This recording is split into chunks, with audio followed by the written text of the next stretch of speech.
आलं आणि या क्षणाचं स्वागत आणि या ठिकाणी कौतुक कुठेतरी साजरा करता यावं म्हणून देवेंद्रदादा कोटे जे शहरमध्ये जे आमदार आहेत यांच्या ऑफिसच्या बाहेर सर्व भारतीय जनता पार्टीचे जे शहरमध्ये विधानसभेतील कार्यकर्ते आहेत आम्ही सर्वांनी एकत्रित येऊन या ठिकाणी जल्लोष साजरा केला आहे आणि आमच्यासाठी हा खरं तर खूप मोठा आनंदाचा क्षण आहे कारण देवेंद्रभाऊ फडणवीस यांनी जो त्याग मागच्या 5 वर्षामध्ये केला।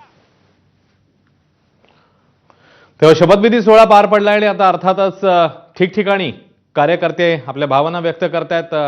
आनंदोत्सव आता अर्थातच ठिकठिकाणी होईल। अनेक ठिकाणी भाजपचे कार्यकर्ते जे आहेत ते जमलेले आहेत। अनेक असंख्य कार्यकर्ते आझाद मैदानात देखील उपस्थित होते आणि त्यासोबतच विविध नेतेगण होते, मंत्री होते, पदाधिकारी होते, कलाकार होते, खेळाडू होते, सगळी मंडळी इकडे उपस्थित होती।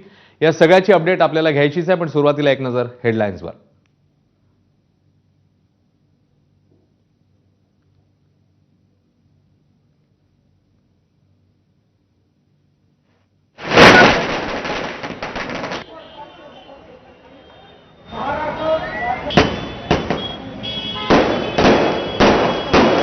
तर हेडलाईन्स आपल्याला बघायचे आहेत मात्र ठिकठिकाणी आता सेलिब्रेशनला सुरुवात झाली। कुठे फटाक्यांची आतषबाजी होतीये तर कुठे कार्यकर्ते एकमेकांना भेटून अभिनंदन करतायत।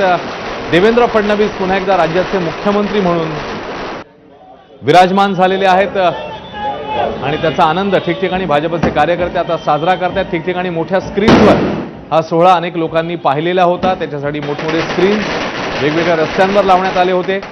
फटाक्यांची आतषबाजी होती आणि एकमेकांना अभिनंदन करण्यात येत आहे। ठिकठिकाणी भाजपचे कार्यकर्ते आता दिवाळी साजरी करताना आपल्याला बघायला मिळतात। राज्यभरात हा ठिकठिकाणी हे वातावरण, हा जल्लोष आपल्याला आज बघायला मिळणार आहे। भाजपचा कार्यकर्ता आता भाजपचे कार्यकर्ते आनंदोत्सव साजरा करतायत, जल्लोष करतायत आणि ठिकठिकाणी मोठमोठे मेगा स्क्रीन लावून हा सोहळा पाहण्यात आला। ढोलताशांची आतषबाजी देखील झाली आणि आता फटाके देखील मोठ्या प्रमाणात फोडण्यात येत आहेत।